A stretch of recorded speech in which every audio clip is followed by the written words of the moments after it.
guys, welcome back to the channel, Daughter of Increase. My name is Denise for those of you who are new to the channel or who just happen to stumble across this video. And I am the founder and CEO of Daughter of Increase Ministries.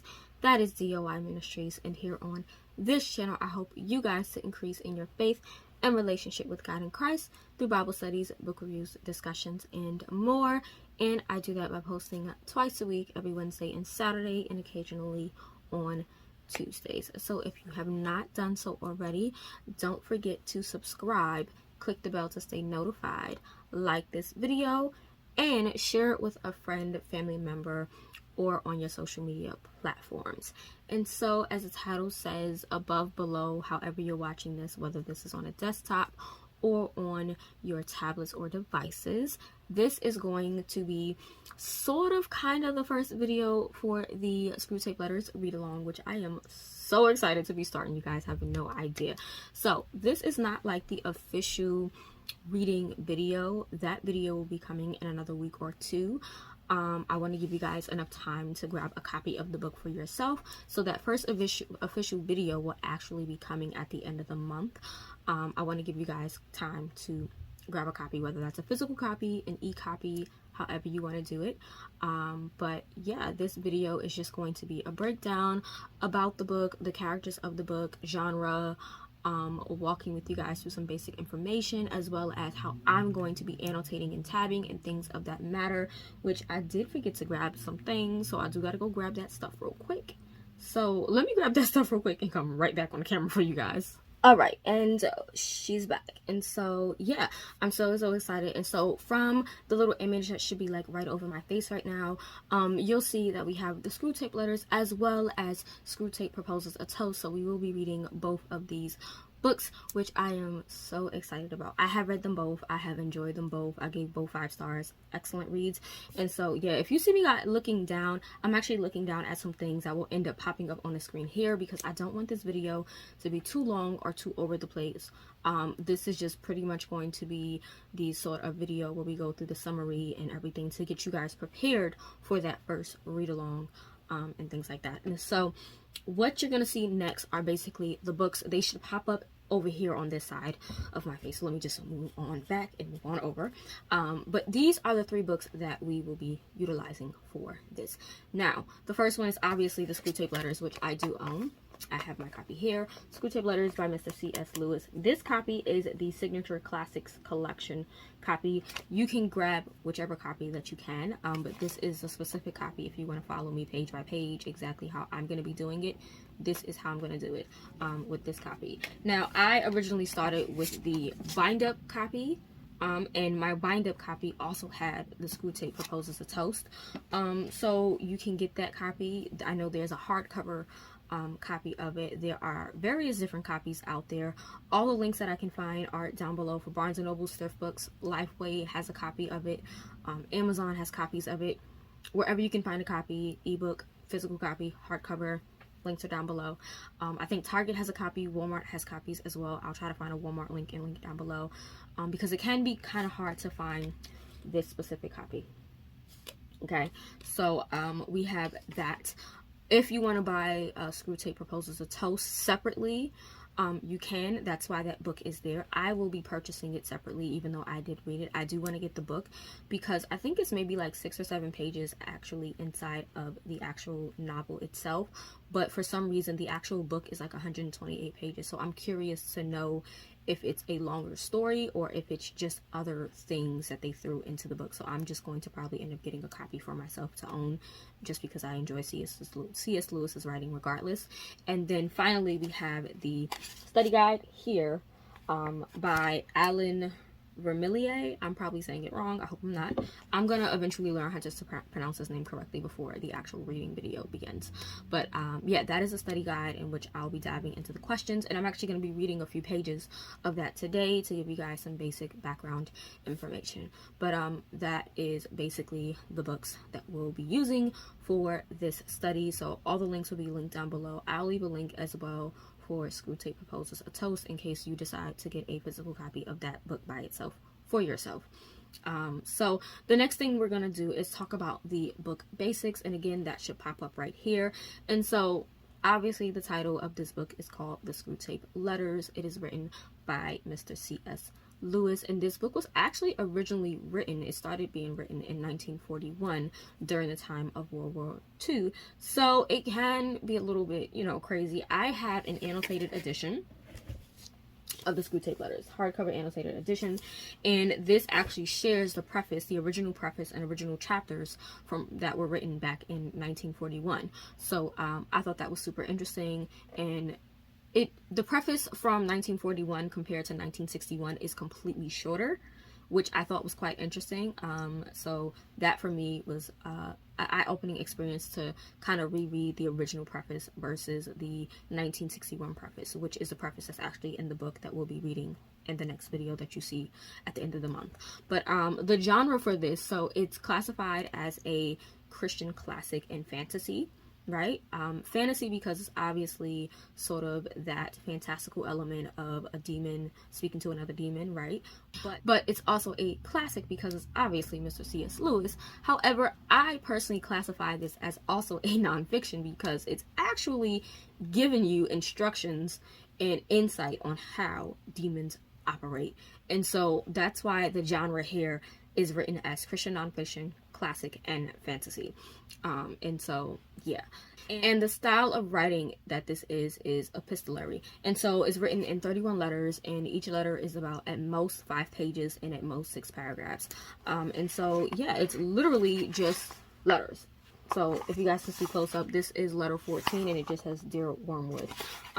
So they're literally letters written from one demon to another, and I think that is absolutely amazing that C.S. Lewis wrote this book the way that he did. And so yeah, just keep that in mind, that this is a Christian fantasy classic novel that's also leaning towards nonfiction, but it's written in the form of letters from one demon to another. And so now we are going to move on to what this book is about. And so I did get the information I'm getting ready to share with you guys about the book in a summary. I did get from outside of the study guide, and I'll show you guys quickly. I did read through.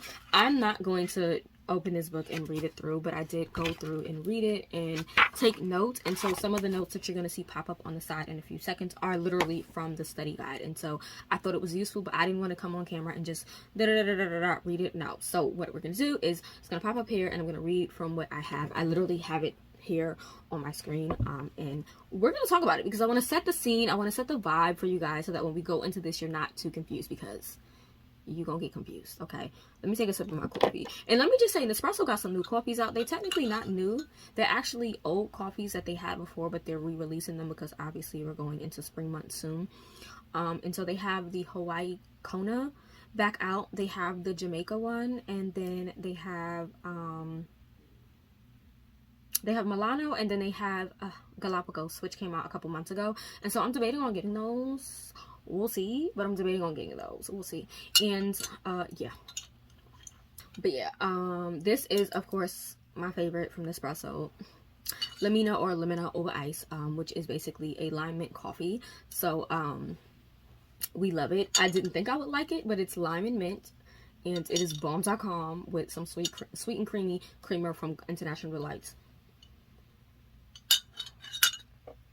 But all right, so about the book. So it's going to pop up over here so you guys can see. So this is a book that is about a senior demon that advises a lower demon on how to keep his patient's life with God both ineffective and arbitrary.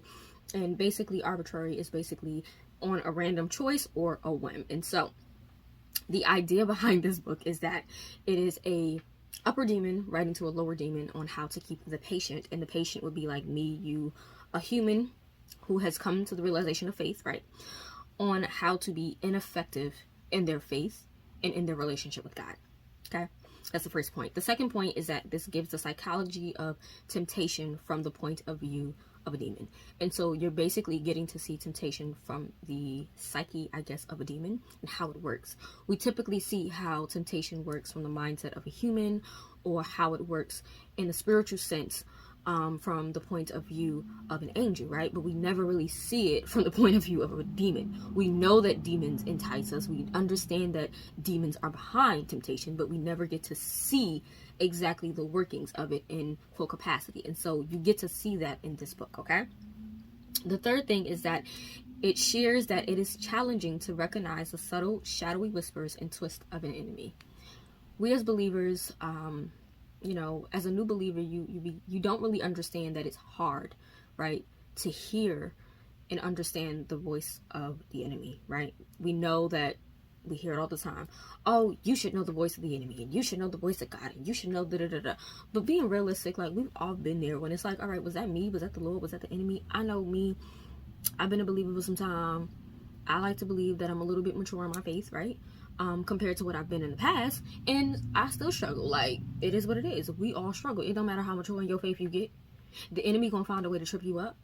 And sometimes he might succeed, and it is what it is, okay? And so this book lets us know, like, it's challenging sometimes to realize those moments when the enemy slips in, because you as a human being are going to fail, because we as human beings, sometimes we fail in understanding that it's not, your emotions will take over sometimes you will fail, and sometimes you won't care, and it is human beings.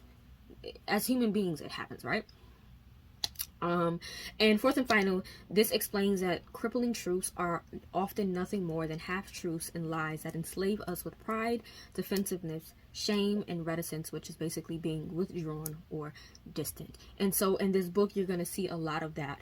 You're going to see a lot of the enemy or the demons basically mixing a lot of truth with a lot of lies to try to trip up the patient or the patient's fiance or the patient's mother. There's a lot of mixing of truth and lie to sort of cripple the faith, to cripple the relationships, to break certain things. And that typically happens in the life of a believer, right? There's a mixing of what's true and a mixing of what's lie, and we start to try to take apart. Well, I know the word says this, but, or I know this, but per se, and we try to like alter certain things, and it's like, no, baby, if it's crippling, then it ain't true, right? Because the truth is the truth. The truth doesn't cripple you. The truth sets you free. And if it's the truth, like God, Christ is the truth. Like, it is what it is, right? The word is true, and you need to stand on that truth. And anything opposite of the truth is a lie. And so that's what this book about. All right. So next we're gonna talk about the summary, right? Quick summary. I'm not gonna go into the summary that was actually in the book. Within a study guide, because it actually goes through a full summary, like of like beginning to end, and I don't want to spoil the story because it is a story about the patient, but I don't want to spoil it because I think it's amazing for you guys to read it. And so I have a few points here, and so it's a story told through a collection of 31 letters, right? 31 letters, simple as that, just 31 letters. So pretty much one letter written a day, if you think about it that way. Like if it's 31-day month. Did I say that right? 31-day month. A month with 31 days, and it's a letter per day, right? And then again, these are letters written from an upper demon named Screwtape, written to a lower demon named Wormwood, and Wormwood just happens to be the nephew of Screwtape, right? Next thing is that these letters that are being written, all 31 of these letters, are basically details on how to tempt and influence a patient's thoughts and choices. The patient in this case is a man. Now, the patient can be any one of us, which I'll get into in the next portion when I talk about the characters. But yeah, it's just detailing on how to tempt and influence the choices and decisions of a person, okay? The goal in these letters and tempting this person and influencing this person is to guide the patient closer to hell and further from the enemy. And enemy is capitalized in this book with a capital E because it refers to God. We're gonna talk about that in a few.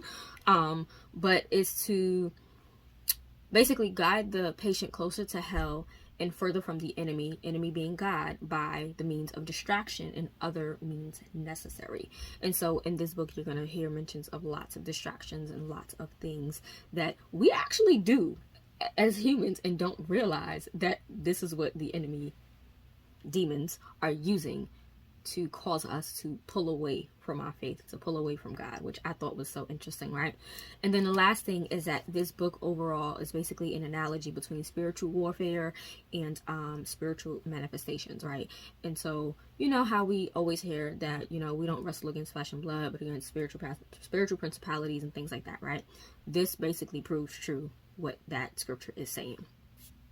And so now we're going to talk about the characters. Okay, so this book doesn't have a lot of characters, but there are some key characters. And so this first chart here, this first list talks about the main characters. The first one being Mr. Screwtape, because obviously it's called the Screwtape Letters. So Screwtape is the main character. He is a demon, specifically the undersecretary in the lower archy of hell.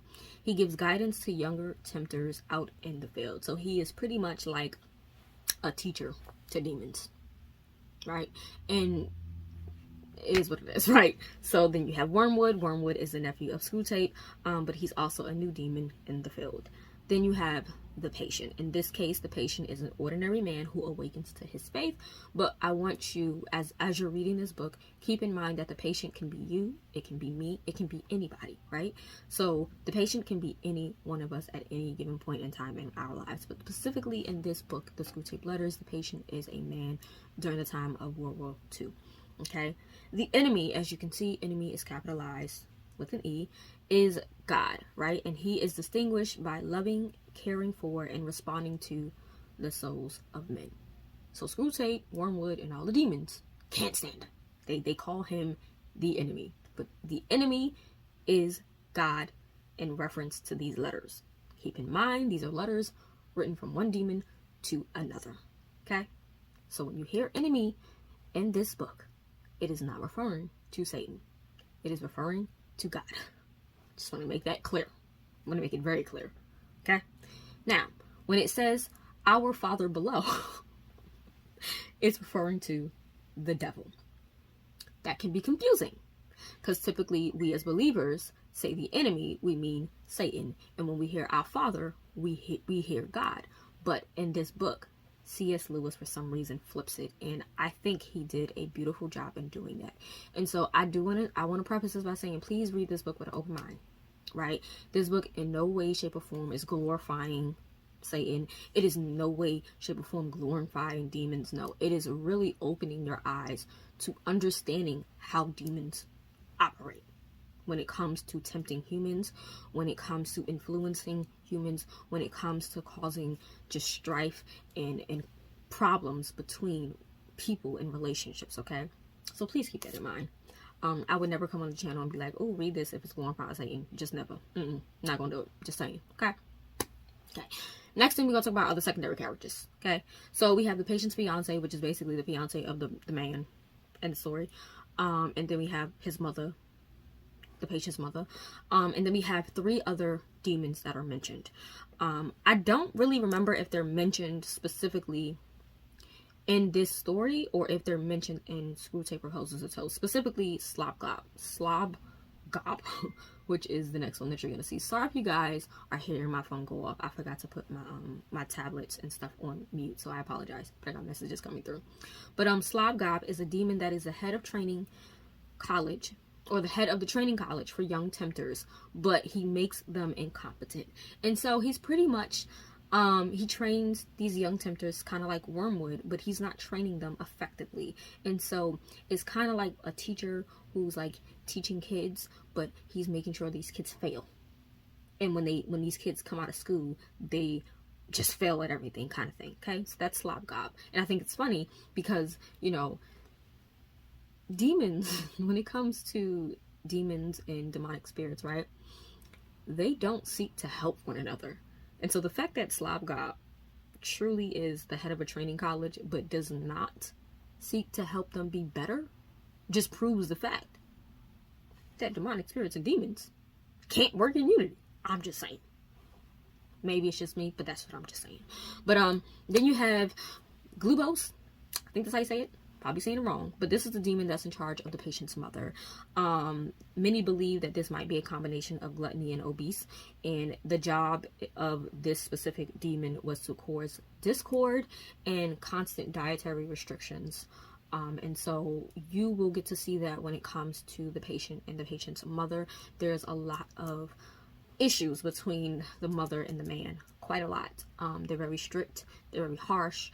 And the patient's mother is a believer, the patient's fiance is a believer, but you get to see the difference between the patient's fiance and the patient's mother and how they're on different ends of their beliefs and their faith, and how one is like at a high extreme to the max, like way crazy, and then the other one is like soft and sweet and things like that. So you'll see that as the story progresses and we read into the letters. And then you have Slum Trimpet, I believe that's how you say that. I think. And it's just a female demon in charge of tempting and influencing the patient's fiance. So those are the characters, secondary and main characters of this story as we read. Okay, and all of these images I will leave down below for you guys to download if you want. You can pause the video, write them down wherever you need to. I'm gonna have a little bit of printables throughout this read along for you guys to just keep for your own sake with this. Okay, next thing we're gonna talk about are themes, and so the themes will pop up here. I'm pretty sure there are thousands of other themes, but these are like the main ones that I'm going to pinpoint for you all to kind of think about when you are reading the stories, the letters. And so the first one is obviously God. God is a main theme in here because we see that Screwtape and the other demons had this really strong dislike toward God. They mention God a lot. They call him the enemy a lot. They don't like him. And there's just a strong theme of God, period. Following that, there's a strong theme of love. They can't stand the idea of love. Screwtape talks about it a lot. He can't stand love. Satan can't stand love. They mention it a lot, and so that's another thing. The third one is Christian conduct, of how a Christian should truly act, how a Christian should really carry themselves, how they should kind of influence a Christian to not carry themselves appropriately, kind of thing. So that happens. Faith is another thing that comes up in this story. Religion is another thing that comes up in this story. And I put Christian conduct, faith, and religion because religion and faith, for me, the way I see it, and for many of you, I believe, they're two different things, right? Because when it comes to being a Christian, I'm one of the firm believers that it is more so relationship with God over religion. Religion has too many rules and regulations and laws, As much as God has all of these things, right, that we can't do and what we can do and what we shouldn't do, right, there is a checklist per se, right? He doesn't want you to feel like, okay, I read my Bible today, check. I prayed today, check. I did devotional today, check. No. He wants you to have a relationship, because when you're in a relationship with the Lord, right, you do these things because you love him, because you want to spend quality time with him.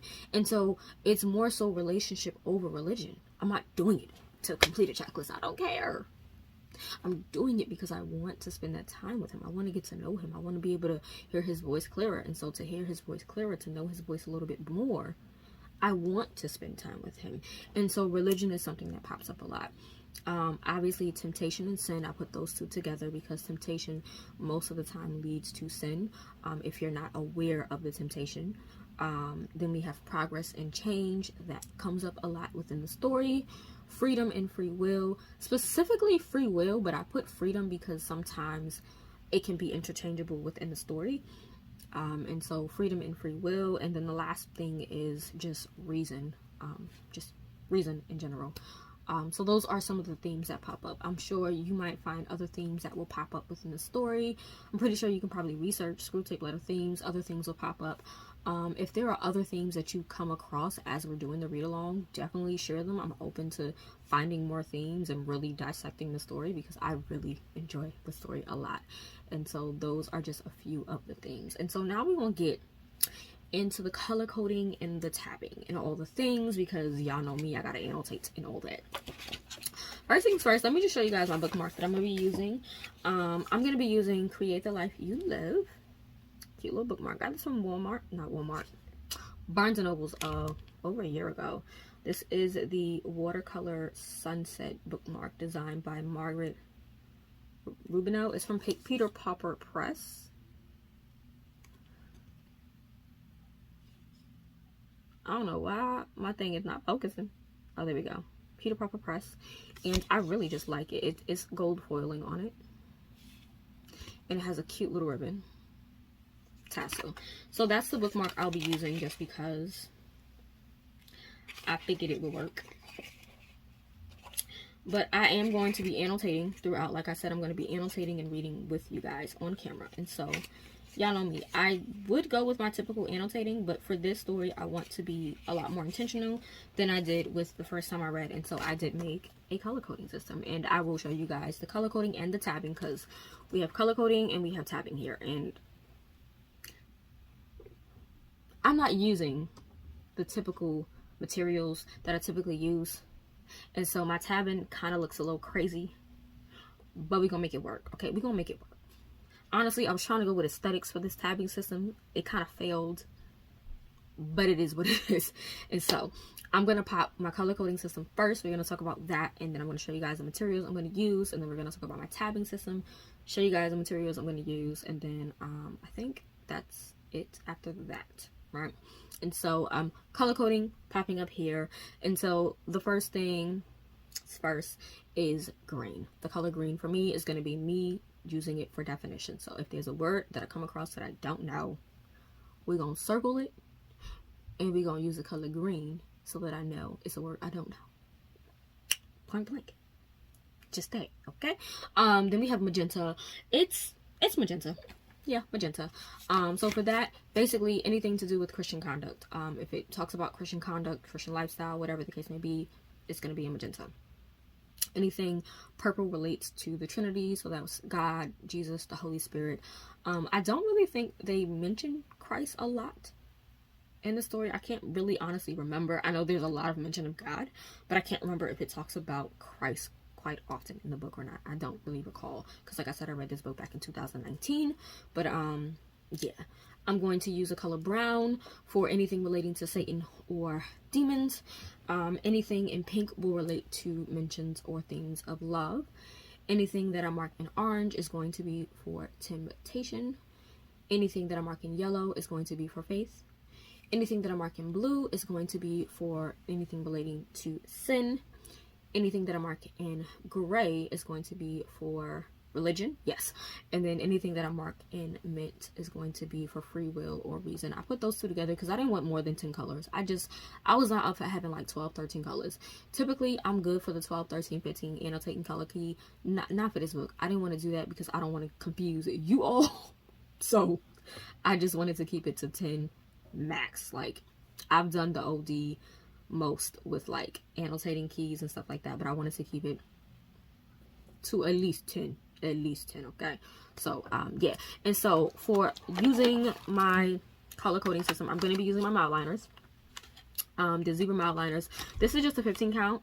I think now there are a total of 30 or 35 mouth liner colors out, because I know that they came out with a new, not a neutral, like a, is it like a neutral color set? I don't know, but it's like browns and greens in there. They're really pretty. I don't own them yet. I want them soon.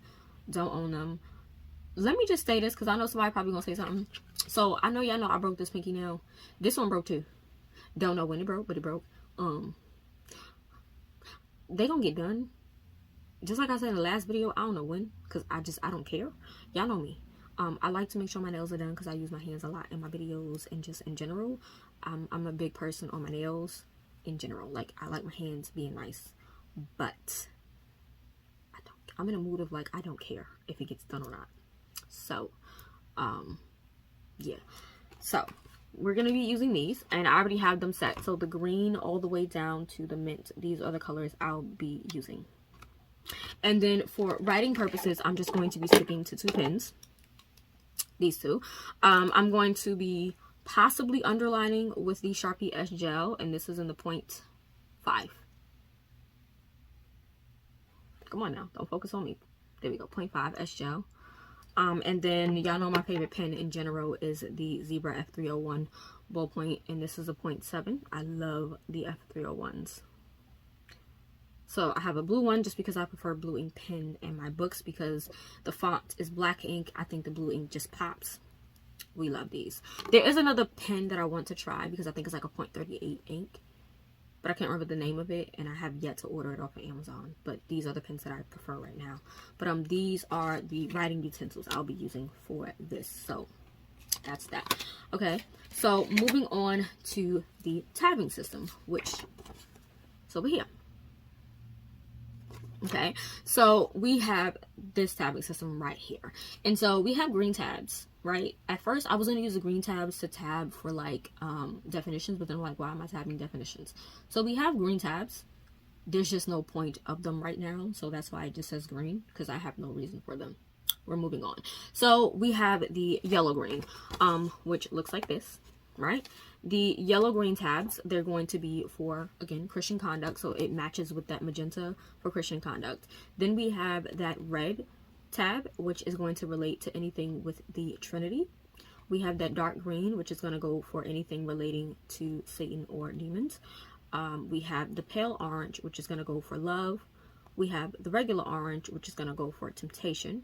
We have the yellow for faith, the blue for sin, the gray is going to go for religion, and then that lime green is going to go for the free will and reason, right? And so for my tabs, I have these that I actually got from Shein. I bought from Shein. Oh, this one fell. I have 3 of them. One fell on the floor. I bought these from Shein a while ago. They look like these. You can try to get these on Amazon. It's kind of hard sometimes. But I got these. Pack of, like a set of 10 colors. And I'm going to keep 3 packs out just in case I'm not sure how the annotating is going to go. I do have a few more of these in this particular colorway. But yeah, I just thought this colorway would work aesthetically with this cover.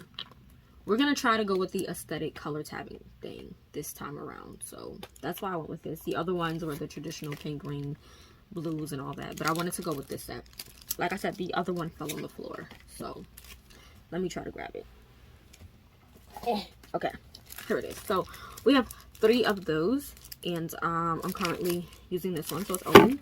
I'm going to be using these tabs. And then I do have Post-its. These are the Post-its from Daily Grace Co. So these are specifically big Post-its, but the struggle is real, but so is our God. And then this one says, preach the gospel to yourself. And I just thought these would just go nice, period. So that is the tabbing. And I think that's it for this video, you guys. I am so excited. And so like I said, the end of the month, I'm not sure what day that is. Date is on the screen. That day, actually, there will be an overlay right over my face with the date that the video will go live for that first day of reading. I'm actually going to record that right after this video, but it'll go live on that day that's up right now so that you guys have time to get your copy of the book. I am so excited. So make sure you grab a copy of the Screwtape Letters, whichever copy you can get. It's all right, grab it. And also, you don't have to get the study guide because I'm going to be talking about the questions on camera. But if you want to get the study guide for yourself, just for personal use, you can. But definitely a copy of the book might be needed for sure. The study guide, not so much. The study guide has some really great questions, like really great questions. There are some scriptures talked about in this, so we gonna enjoy it. We're gonna turn it into a full-blown read-along Bible study little miniature thing, and I'm so excited. And it's obviously completely free, so anybody on the channel who finds the video and watches it can join in at any given point in time. I do not care. It is free. I just want as many people who can to enjoy the book, because I know C.S. Lewis is definitely an intimidating person, like an author in general. I was intimidated by his works until I actually just dove right into reading the Screwtape Letters, and it was intimidating to read, but I loved every bit of reading it. I loved it so much. And so I really want to share that love with you guys, and I want to make it an enjoyable time and not have you all be stressed out, because I know many of you have tried to read it. Many of you said you have tried it in multiple forms, and you just couldn't get into it. And it definitely takes some time to get into, but I think if we do it as a group, if I'm doing it with you, if I'm sharing with you guys my thoughts and what I'm getting from it, and how I am interpreting things, and sometimes, you know, personal interpretation can come across a little bit too much, but I want to make this as fun as possible. And obviously any interpretation I get, I am going to share it with you guys, without, I guess, personal bias. Is that the way to say it? Y'all get my drift, right? Y'all get my drift. We're gonna make it into like a Bible study type thing, okay? And so yeah, thank you guys for joining me. If you made it to the end, pop this emoji. I don't know what emoji. Y'all know I never know what emoji. Y'all know. Pop this fruit, whatever fruit this is. I don't know what fruit it is. A fruit just popped in my head, so pop this fruit up. So I know you made it to the end of the video, but that is it. I'm gonna go, and I'm gonna see you guys in the next one. Bye.